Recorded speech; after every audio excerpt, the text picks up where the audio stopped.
Hello students, स्वागत है आप सभी का आनंद कॉमर्स क्लासेस में। और मैं बता दूं कि आज हम लोग पार्टनरशिप अकाउंटिंग का एमसीक्यूज़ करने जा रहे हैं। तो जो भी बच्चे किसी भी मीडियम या किसी भी बोर्ड के हों, जिनके क्लास 12 में ये कॉमर्स में यानी कि क्लास 12 अकाउंटेंसी में पार्टनरशिप अकाउंटिंग हो, वे लोग इस एमसीक्यूज़ को देखें, आपको बहुत हेल्प मिलेगी। ठीक है, तो हम लोग शुरू करते हैं एमसीक्यूज़। तो देखिए, पहला क्वेश्चन क्या है, features of a partnership firm are. एक पार्टनरशिप फर्म का क्या क्या फीचर्स होता है। तो ऑप्शन ए पढ़िए, 2 and more persons are carrying common business under an agreement. एक एग्रीमेंट में 2 या 2 से अधिक, मतलब 2 या 2 से अधिक व्यक्ति एक कॉमन बिजनेस को चला रहे हों। 2 या 2 से अधिक व्यक्ति एक एग्रीमेंट के अंदर एक कॉमन बिजनेस को चला रहे हों।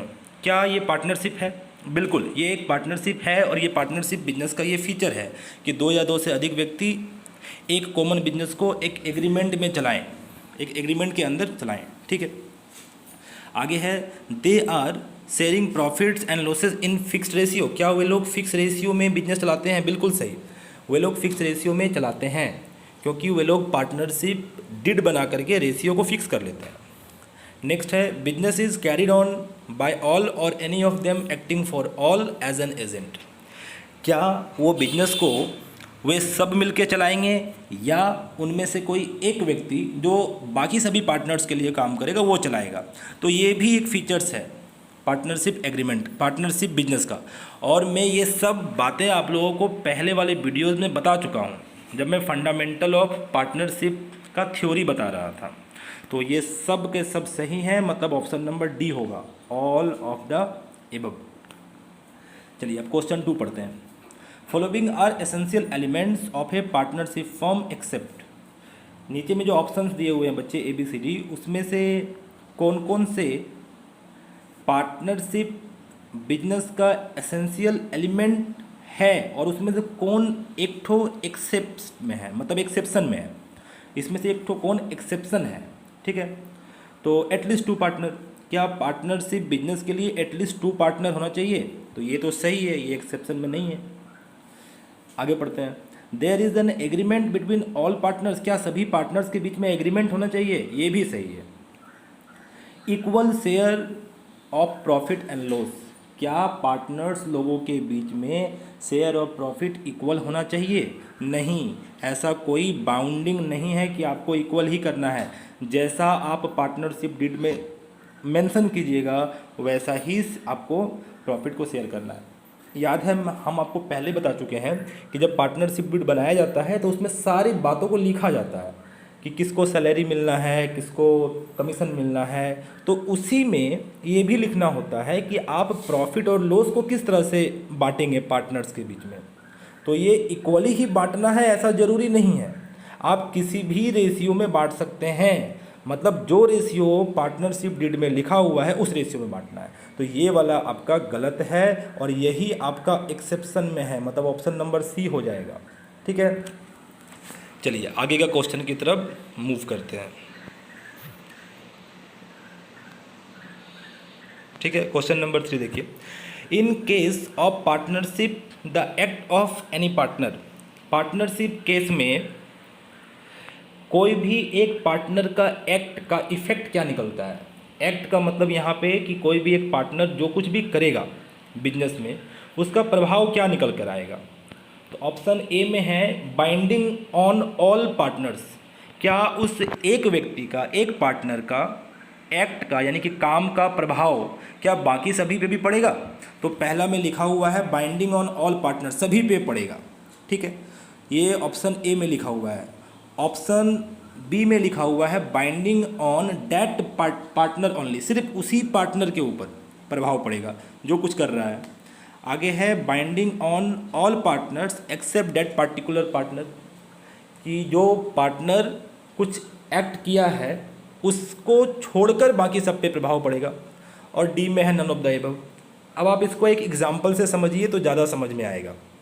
मान के चलिए एक बिजनेस में 3 पार्टनर्स हैं, ए, बी और सी, और मिस्टर ए मार्केट से लोन लेकर आया पार्टनरशिप फर्म के लिए और किसी कारणवश मिस्टर ए वो लोन को नहीं चुका पाया, या आप यूँ कहें कि पार्टनरशिप फर्म नहीं चुका पाया उस लोन को, क्योंकि वो पार्टनरशिप फर्म के लिए ही तो लाया था, तो पार्टनरशिप फर्म नहीं लौटा पाया, तो क्या जो व्यक्ति मिस्टर ए को लोन दिया होगा वो जब पैसा मांगने आएगा तो क्या सिर्फ मिस्टर ए से मांगेगा या मिस्टर ए, बी और सी तीनों से मांगेगा, क्योंकि वो तीनों ही पार्टनर्स हैं।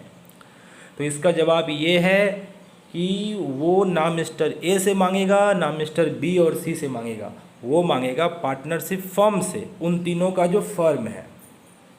और चूंकि पार्टनरशिप फर्म के वो तीनों ही पार्टनर हैं, इसलिए पार्टनरशिप फर्म से मांगने का मतलब होता है कि वो उन तीनों से ही मांगेगा। कहने का मतलब ये है साधारण भाषा में कि अगर एक व्यक्ति कुछ भी करता है उसका प्रभाव बाकी के सभी पार्टनर्स पर पड़ता है, तो इसका ऑप्शन नंबर ए सही है, बाइंडिंग ऑन ऑल पार्टनर्स। एक पार्टनर कुछ करेगा उसका प्रभाव बाकी के सभी पार्टनर्स पे पड़ेगा। ठीक है, आगे, which of the following statement is true, इसमें से कौन सा स्टेटमेंट ट्रू है।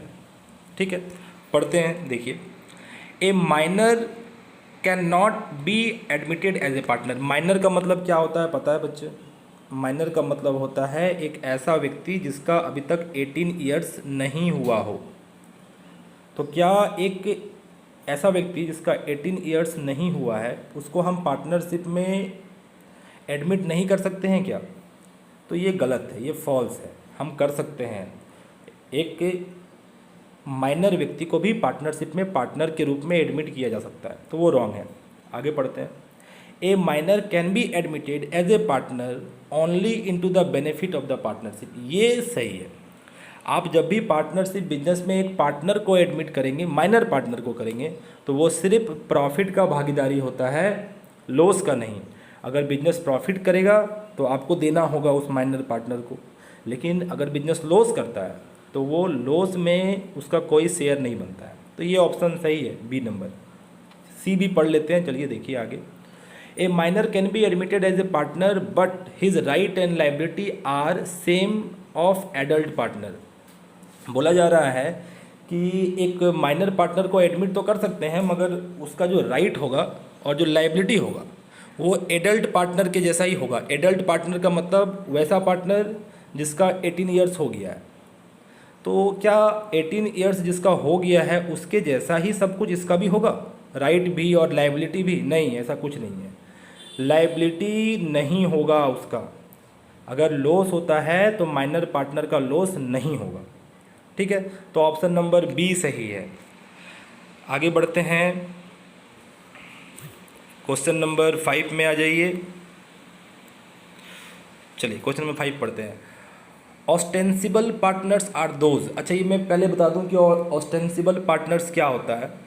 ऑस्टेंसिबल पार्टनर्स वो पार्टनर होते हैं जो बिजनेस में कोई कैपिटल नहीं लगाते हैं और ना ही बिजनेस में किसी प्रकार का इंटरेस्ट रखते हैं। इंटरेस्ट रखते हैं मतलब कि अगर वहाँ पे प्रॉफिट होगा तो उन्हें मिलेगा या लॉस होगा तो भी उन्हें मिलेगा, ये सब उनके मन में नहीं रहता। अच्छा, ये थोड़ा जूम आउट करना होगा।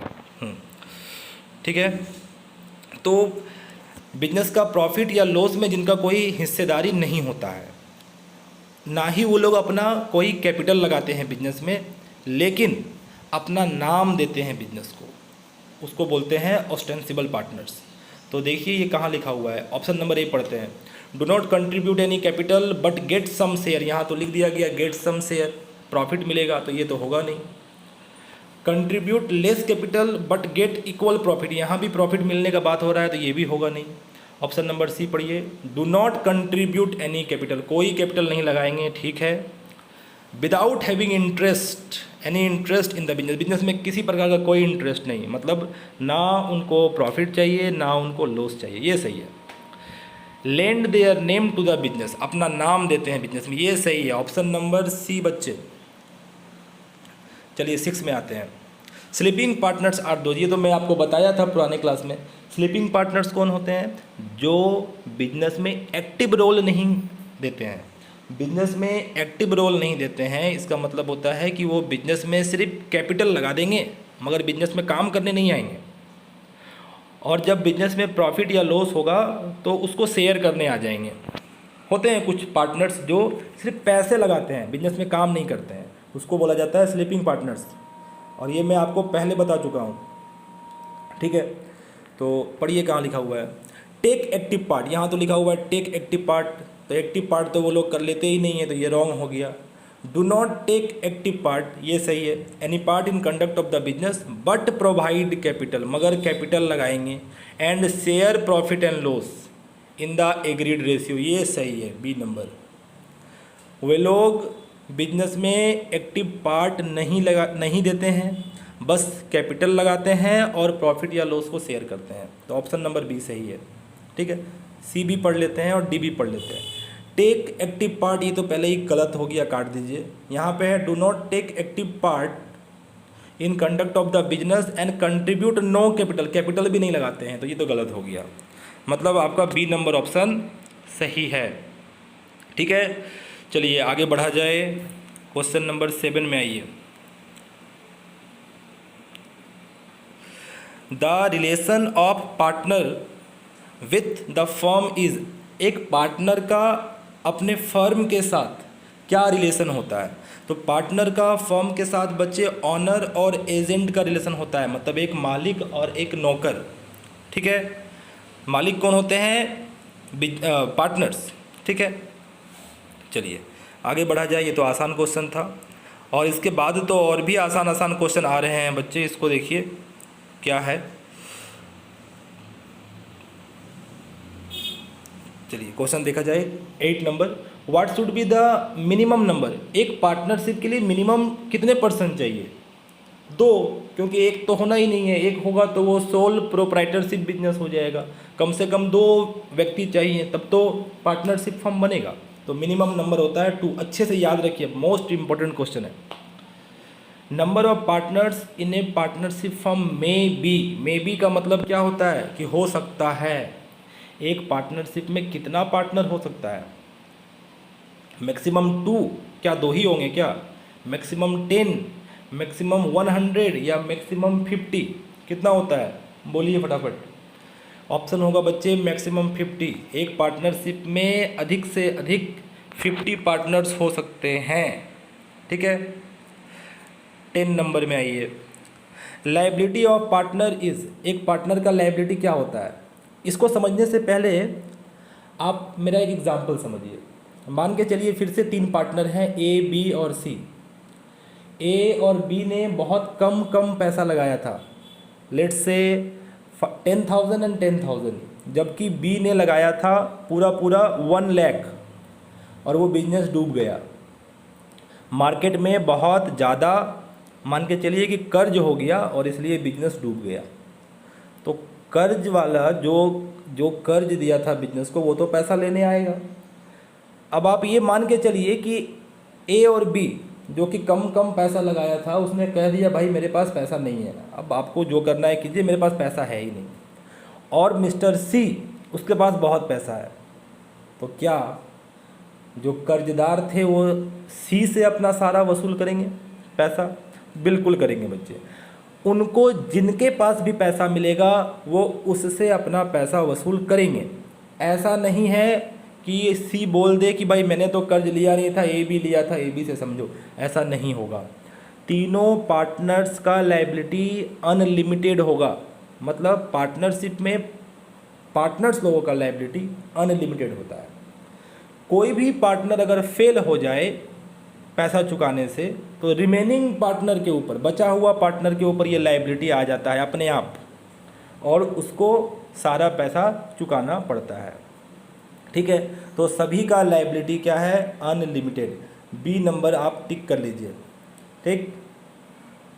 और ए नंबर में है लिमिटेड, ये होगा नहीं।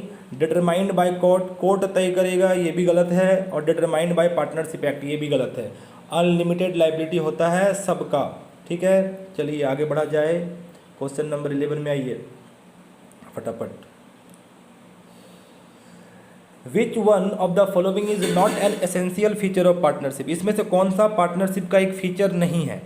पढ़ते हैं। There must be an agreement, क्या एग्रीमेंट होना चाहिए? बिल्कुल होना ही चाहिए, ये पार्टनरशिप फर्म का एक फीचर है। एग्रीमेंट कैसा होता है बच्चे?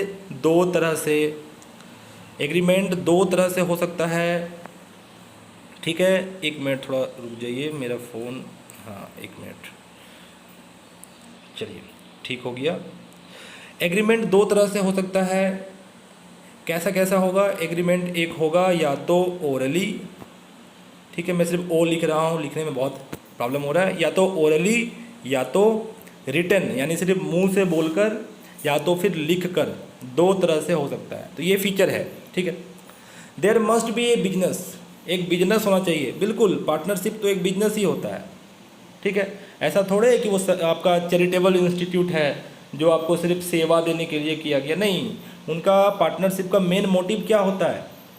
प्रॉफिट कमाना, तो वो बिजनेस तो है ही, तो ये भी फीचर है। The business must be carried on for profit, क्या प्रॉफिट के लिए बिजनेस किया जाता है? बिल्कुल, बिजनेस का मेन ऑब्जेक्टिव ही प्रॉफिट होता है, तो ये भी ऑप्शन सही है। डी में आइए, the business must be carried on by all the partners, क्या सभी पार्टनर्स को चलाना पड़ेगा पार्टनरशिप बिजनेस? तो ऐसा कोई बाउंडिंग नहीं है, उनमें से कोई एक भी चला सकता है ना। तो ऑप्शन नंबर सी डी हो जाएगा आपका, ठीक है। 12 नंबर में आते हैं, X Y and Z are partners sharing profits and losses equally, तीन पार्टनर्स हैं, इक्वली शेयर कर रहे हैं profit and loss. Their capital balances on 31 March 2012 are, बता दिया गया है कि एक्स का 18,000 का कैपिटल है, वाई का 16,000 का, 60,000 का, और जेड का 40,000 का, ठीक है। देयर पर्सनल एसेट्स आर, और उन लोगों का कुछ पर्सनल एसेट्स भी है, जिसमें एक्स का 20,000 है, वाई का 15,000 है, और जेड का 10,000 है। अब क्वेश्चन क्या बोला गया है कि the extent of their liability in the firm, firm में उन सभी का लाइबिलिटी कितना कितना है। तो अब इसको अब थोड़ा ध्यान से सुनिए, इस क्वेश्चन में क्या बताया गया है, थोड़ा सा ट्विस्ट है क्वेश्चन में, एक्चुअली क्वेश्चन भी सही से क्लियर नहीं किया है। ये जो 80,000, 60,000 और 40,000 है, ये तीनों पार्टनर्स ने कैपिटल के रूप में लगाया बिजनेस में, जबकि ये जो 20,000, 15,000 और 10,000 है, ये कुछ पर्सनल एसेट्स हैं पार्टनर्स के, एक्स वाई जेड के, और इसको भी उन्होंने बिजनेस में लगाया है, मगर एज ए कैपिटल नहीं, ठीक है। तो अगर पार्टनर्स बिजनेस में कुछ लगाता है जो कि कैपिटल नहीं हो, मतलब कैपिटल छोड़ के अगर कुछ लगाता है, तो वो एक्चुअली लोन कंसिडर किया जाता है, ठीक है। वो पार्टनरशिप फर्म का लायबिलिटी होता है, ठीक है। तो लायबिलिटी होता है तो कितना है? 20,000, 15,000 और 10,000। तो उन लोगों का जो लायबिलिटी है इन द फर्म में जो लायबिलिटी है वो कितना कितना है, वो ऑप्शन नंबर बी होगा, 20,000, 15,000 और 10,000, ठीक है। चलिए आगे बढ़ते हैं, बहुत सारे क्वेश्चंस हैं, अभी हम लोग आज 20 तक करेंगे। और मैं बता दूं बच्चे कि आपका जो बुक है बासु एंड दत्ता सर वाला, उस बुक से भी करेंगे, इसको पहले ख़त्म कर लें फिर उस बुक में आएंगे। ये तो मैं ऐसे ही डाउनलोड कर लिया हूँ कहीं से, गूगल पे बस मिल गया मुझे कहीं पे, तो अच्छा लगा तो करा रहे हैं। देखिए, every partner is bound to attend diligently. अच्छा, ये डिलीजेंटली का मतलब पता है क्या होता है? मतलब पूरा ईमानदारी से, मेहनत से, ठीक है। Every partner is bound to attend, प्रत्येक पार्टनर बाउंड है, बंधा हुआ है अटेंड करने के लिए। क्या अटेंड करने के लिए? To his dash in conduct of the business के कंडक्ट में वो क्या अटेंड करने के लिए बाउंड है? क्या राइट, अपना सिर्फ अधिकार, या मीटिंग, या फिर कैपिटल, या फिर ड्यूटी, अपना ड्यूटी, वो अपना ड्यूटी को अटेंड करने के लिए बाउंड है। प्रत्येक पार्टनर को अपना ड्यूटी करना ही पड़ेगा। तो इसका ऑप्शन नंबर हो जाएगा बच्चे डी, ठीक है। चलिए क्वेश्चन नंबर 14 में आते हैं, यहीं पे पढ़ लीजिए और आगे ऑप्शन देखेंगे। Forming a partnership deed is, partnership deed बनाना ये क्या है? चलिए ऑप्शन देखिए अब। मैंडेटरी का मतलब होता है कि कंपलसरी, क्या पार्टनरशिप डीड बनाना कंपलसरी है, मतलब बनाना ही होगा क्या, ऐसा कुछ है क्या? नहीं, आप पार्टनरशिप डीड नहीं भी बना सकते हैं, ज़रूरी नहीं है। क्योंकि पार्टनरशिप डीड तब बनता है जब रिटन एग्रीमेंट हो, और ज़रूरी नहीं है कि रिटन एग्रीमेंट ही करना है, आप ओरल एग्रीमेंट भी कर सकते हैं। मतलब सिर्फ मुंह से बोलकर पार्टनर्स लोग आपस में एग्रीमेंट कर सकते हैं। तो मैंडेटरी तो है नहीं बच्चे। मैंडेटरी इन राइटिंग, क्या राइटिंग में मैंडेटरी है? ये भी गलत है, नॉट मैंडेटरी सही होगा, मतलब नहीं भी बना सकते हैं। ठीक है, 15 नंबर पढ़ते हैं। Partnership deed is also called, partnership deed का और दूसरा नाम क्या है, बताइए फटाफट। तो पार्टनरशिप डीड का और दूसरा नाम है बच्चे आर्टिकल ऑफ पार्टनरशिप। ये कुछ इंपॉर्टेंट क्वेश्चन है, आपको याद रखना है, एग्जाम पॉइंट ऑफ व्यू से इंपॉर्टेंट है ये सब छोटा छोटा क्वेश्चन। ठीक है, एमसीक्यूज बहुत बहुत इम्पोर्टेंट है आपके लिए फ़िलहाल, क्योंकि जब हम लोग एमसीक्यू करते हैं ना तो छोटा छोटा बहुत सारा बात सीख जाते हैं, जो बड़ा बड़ा सम बनाते टाइम काम आता है। ठीक है, चलिए 16 नंबर देखते हैं। Which of the following is not incorporated in the partnership act, partnership act में कौन सा बात को नहीं बोला गया है, इनकॉर्पोरेट नहीं किया गया है। पढ़ते हैं, और याद कीजिए आपको हम बताए थे प्रोविजंस ऑफ पार्टनरशिप एक्ट 1932, उसमें हम सारा पॉइंट बाय पॉइंट समझाए थे आपको। उसी चीज़ को यहाँ पे लिखा गया है कि ऐसा कौन सा पॉइंट है जो पार्टनरशिप एक्ट 1932 में नहीं लिखा गया है। पढ़ते हैं, profit and loss are to be shared equally, क्या प्रॉफिट एंड लॉस को इक्वली शेयर करना है? बिल्कुल, पार्टनरशिप एक्ट में यही लिखा हुआ है कि अगर कोई एग्रीमेंट नहीं है तो आप प्रॉफिट एंड लॉस को इक्वली शेयर कीजिए। No interest to be charge on capital, capital के ऊपर कोई इंटरेस्ट नहीं लगेगा, ये भी सही है, कैपिटल के ऊपर कोई इंटरेस्ट नहीं देना है अगर पार्टनरशिप एक्ट में, अगर पार्टनरशिप डीड में मेंशन नहीं किया गया हो तो। All loans are to be charge interest 6%, कोई भी लोन के ऊपर 6% का इंटरेस्ट लगेगा, बिल्कुल ये भी लिखा हुआ है पार्टनरशिप एक्ट में कि किसी भी तरह का कोई इंटरेस्ट हो उसके ऊपर 6% का कोई भी किसी भी तरह का लोन हो तो उस पर 6% का इंटरेस्ट देना है। ठीक है, डी में आइए, all drawings are to be charge interest, प्रत्येक ड्राइंग के ऊपर इंटरेस्ट देना है, नहीं ये बात नहीं लिखा हुआ है, मतलब ऑप्शन नंबर डी होगा। ठीक है, आप एक बार पुराना वीडियो देखिए, वीडियो का देखिए, उसका हेडिंग होगा, मैं बता देता हूँ क्या है, मुझे याद नहीं आ रहा है सही से, उसका हेडिंग होगा कि treatment when there is no partnership agreement, जब पार्टनरशिप एग्रीमेंट नहीं होगा तब क्या ट्रीटमेंट होता है। ठीक है, आप सर्च कीजिएगा मिल जाएगा। चलिए आगे की क्वेश्चन की तरफ मूव करते हैं। तो चलिए देखते हैं 17 नंबर में क्या कहा गया है। ठीक है, when is the partnership act enforce, partnership act को इन्फोर्स कब किया जाता है? पार्टनरशिप एक्ट क्या है, ईयर याद रखना है आपको, 1932, अच्छे से याद रखिएगा। ठीक है, तो पार्टनरशिप एक्ट को इन्फोर्स कब किया जाता है?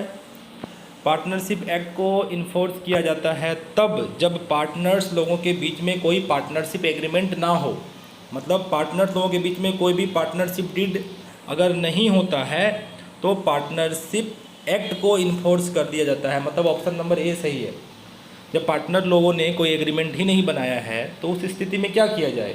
पार्टनरशिप एक्ट को इन्फोर्स कर दिया जाता है। ये आपको समझ में आएगा जब आप मेरा पुराना वीडियो देखेंगे। मैं आपको बता देता हूँ, आप मेरा पुराना वीडियो सर्च कीजिए जिसमें उसका हेडिंग कुछ इस तरह से होगा, treatment when there is no partnership deed, ऐसा कुछ होगा। आप पुराना वीडियो मेरा देखिए, उसमें आपको समझ में आएगा कि पार्टनरशिप एक्ट का क्या क्या प्रोविजंस है, हम उसमें डिटेल में समझाए हैं। ठीक है, फिर भी आगे पढ़ लेते हैं। Where there is a partnership deed, partner लोगों के बीच में पार्टनरशिप डीड है, but there are differences of opinion between partner, लेकिन पार्टनर लोगों के बीच में डिफरेंसेस ऑफ ओपिनियन है, मतलब उन लोगों ने पार्टनरशिप डीड बनाया तो था लेकिन उन लोगों का ओपिनियन डिफरेंस है। तो बच्चे जब पार्टनरशिप डीड बन जाता है तो आपका ओपिनियन क्या है ये मायने नहीं रखता है, जो पार्टनरशिप डीड में लिखा हुआ होगा वही होना है। ठीक है, सी नंबर में है when capital contribution by the partner varies, varies का मतलब होता है अलग अलग होना, डिफरेंट डिफरेंट होना। जब वे लोग जो कैपिटल लगाए हैं वो अलग अलग होगा सबका, सब अलग अलग कैपिटल लगाएगा तो क्या पार्टनरशिप एक्ट इन्फोर्स कर दिया जाएगा? ये भी गलत है, मतलब सारा ये सब गलत ही होगा। ऑप्शन नंबर ए सही होना है। फिर भी हम लोग पढ़ लेते हैं आगे। When the partner salary and interest on capital are not incorporated in the partnership deed, जब पार्टनरशिप डीड में पार्टनर्स का सैलरी और इंटरेस्ट ऑन कैपिटल को इनकॉर्पोरेट नहीं किया गया हो, मतलब बताया नहीं गया हो, क्या उस समय लगाएंगे पार्टनरशिप एक्ट? तो ये भी रॉन्ग है बच्चे, ठीक है। जब पार्टनर लोगों के बीच में पार्टनरशिप डीड नहीं रहेगा, बस हमको तब पार्टनरशिप एक्ट इन्फोर्स कर देना है। चलिए आगे बढ़ते हैं। In the absence of partnership deed, ये बहुत इंपॉर्टेंट क्वेश्चन है, इसको नोट कीजिए। जहाँ पे भी आपको क्वेश्चन मिल जाए ना, in the absence of partnership deed, उसको आप एकदम से नोट करके रख लिया कीजिएगा, ठीक है। पढ़िए क्या लिखा हुआ है कि in the absence of partnership deed, जब पार्टनरशिप डीड नहीं रहेगा, पार्टनरशिप डीड का अब्सेंस रहेगा, interest is allowed on partners capital, तब पार्टनर का कैपिटल के ऊपर कितना इंटरेस्ट दिया जाएगा, कितना परसेंट दिया जाएगा? क्या 5% देंगे या 6% देंगे या 12% देंगे या फिर नहीं देंगे? क्या होगा? ऑप्शन होगा डी, नहीं दिया जाएगा, ठीक है। ना ही पार्टनर्स का कैपिटल पे इंटरेस्ट देना है, ना ही पार्टनर्स के ड्राइंग पे इंटरेस्ट चार्ज करना है। हाँ, अगर कोई पार्टनर लोन देता है तो लोन के ऊपर उसको 6% का इंटरेस्ट मिलेगा, ठीक है। 19 नंबर पढ़ते हैं। In the absence of a partnership did the allowable rate of interest on partners loan, partners के लोन पे क्या दिया जाएगा? अभी मैंने बताया, पार्टनर्स के लोन पे 6% इंटरेस्ट, और ये इंटरेस्ट सिंपल इंटरेस्ट होता है, कंपाउंड इंटरेस्ट नहीं होता है।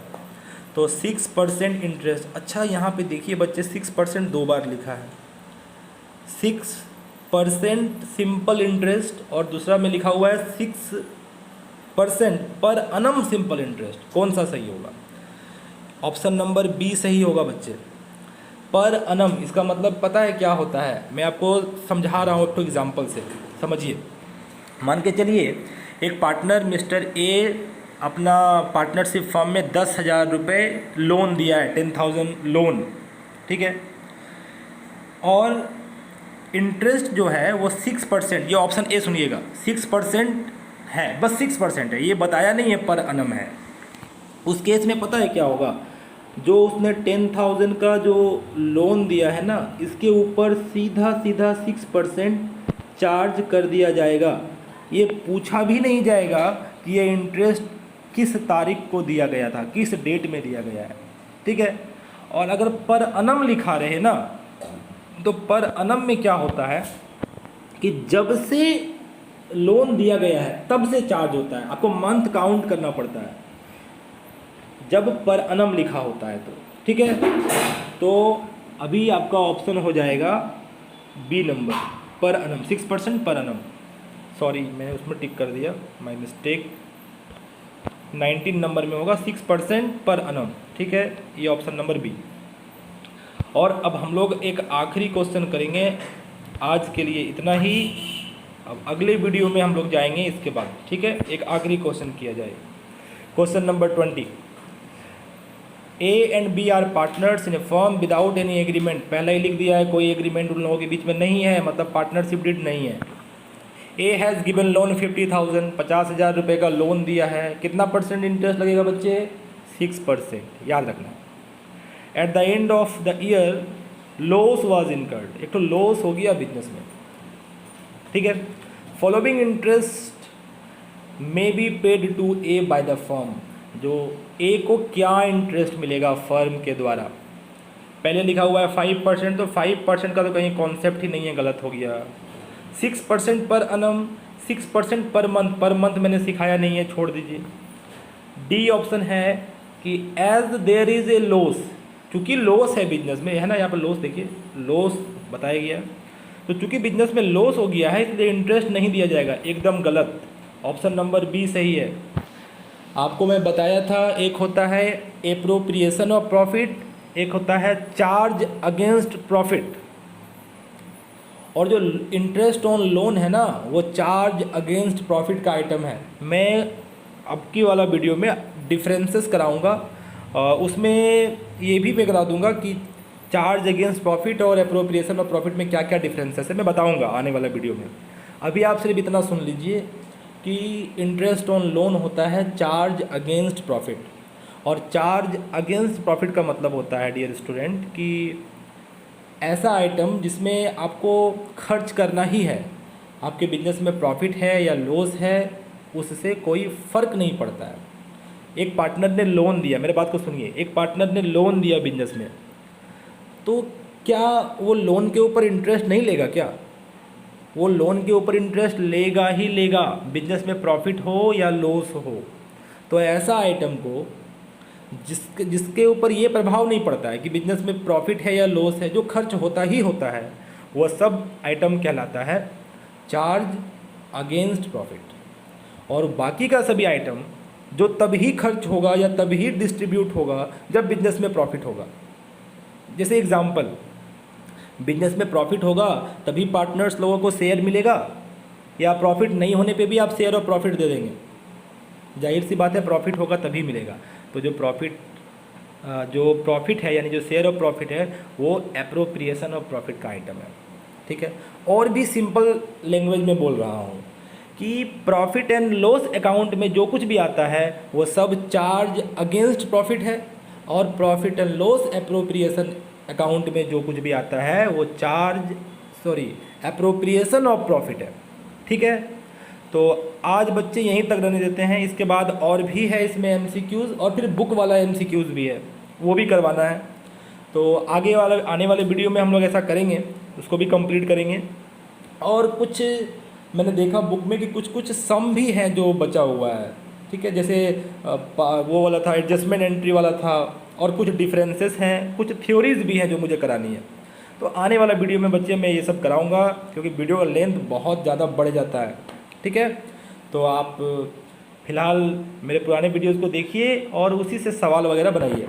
तो आज के लिए बस बच्चे इतना ही, मिलेंगे आपसे अगले वीडियो में, तब तक के लिए टाटा बाय बाय। और मैं बोल दूं बच्चे, एक बात मैं भूल गया एक्चुअली बोलने, कि आप लोग कम से कम सब्सक्राइब किया कीजिए, अपने दोस्तों के साथ शेयर कीजिए, और अगर वीडियो अच्छा लगता है तो कम से कम कमेंट तो ज़रूर कीजिए। देखिए, कमेंट करने से हम लोगों को भी थोड़ा क्या सपोर्ट की तरह फील होता है कि हाँ चलो किसी ने देखा, समझा, उन्हें कैसा लगा, हमें भी पता चलना चाहिए ना कि मेरा वीडियो से आप लोगों को लाभ हो रहा है या नहीं हो रहा है। तो आप लोग कमेंट कीजिए, आपको जैसा भी लगता है प्लीज़ कमेंट कीजिए। ठीक है, ताकि मैं और अच्छा कर सकूँ इसमें, और लाइक भी कीजिए। ठीक है, तो चलिए जी, टाटा बाय बाय।